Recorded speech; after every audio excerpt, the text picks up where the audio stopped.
ये सब जापान के क्या है, सब बुलेट ट्रेन है, सब जबरदस्त जाते हैं से। अगर ये यहां चलने लगे तो अर्थव्यवस्था को ही बदल देगा। अर्थव्यवस्था कैसे बदलेगा बाबू, समझो ध्यान से। कोलकाता साहब, बहुत सारे ऐसे डॉक्टर हैं कोलकाता के, ए ग्रेड के डॉक्टर हैं, बहुत बेहतरीन डॉक्टर। कुछ दिल्ली के डॉक्टर हैं इतने बेहतरीन कि अगर वो पटना आ जाए तो वरदान हो जाएगा, लेकिन आ ही नहीं पाते हैं। क्यों?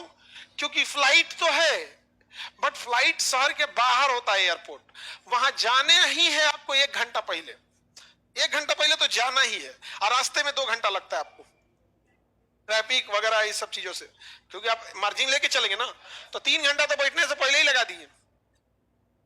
अब पता चला फ्लाइट लेट है, मौसम खराब है, कुछ है, 1-1.5 घंटा उसमें, फिर उतरिए, मतलब थका देता है, मतलब अजीब टाइप का हो जाएगा, इरिटेट हो जाएंगे एयरपोर्ट पे। आधार कार्ड दिखाओ, लगेज जमा करो, बैग उधर रखो, फिर लाइन में लगो, फिर कहेगा बेल्ट उतार के आओ हो तो बेल्ट उतारो, जाओ वहां जूता उतार के आओ तो फिर जूता उतारो, फिर जाओगे पैसा रख दिए, पैसा उतार के, परेशान परेशान कर देगा। तो क्योंकि उसकी मजबूरी है, क्योंकि जहाज हवा में है, थोड़ा भी डिसबैलेंस होगा संभाल नहीं पाएगा। अब बुलेट ट्रेन जमीन पे है, थोड़ा भी डिसबैलेंस होगा रुक जाएगा, भूकंप अगर आ गया रुक जाएगा। तो यहाँ पे झमेला, सेफ्टी प्रिकॉशन उतना नहीं है।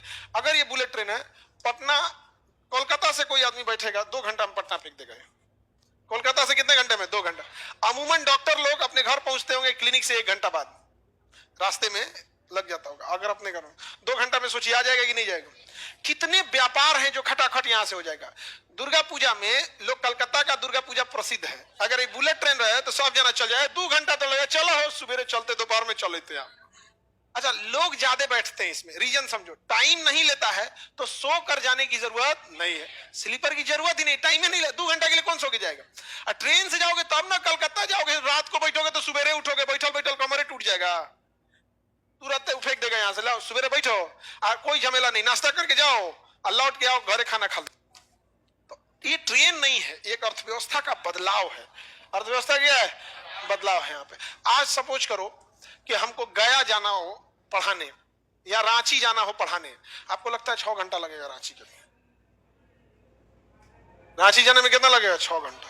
हम जा पा रहे हैं, गया जाने में कितना लगेगा? 3 घंटा, 3-3.5 घंटा। गया फेंकेगा 20 मिनट में, गया कितना देर फेंक देगा? 20 मिनट में। अगर ये ट्रेन गया रांची होते हुए जाता, हम क्लास लेना रहता तो वो क्लास छोड़ दे, 1 घंटा बाद जाके कहां ले लेते गया हम, चलो ये अगला क्लास पटना बोरिंग रोड चल दिए।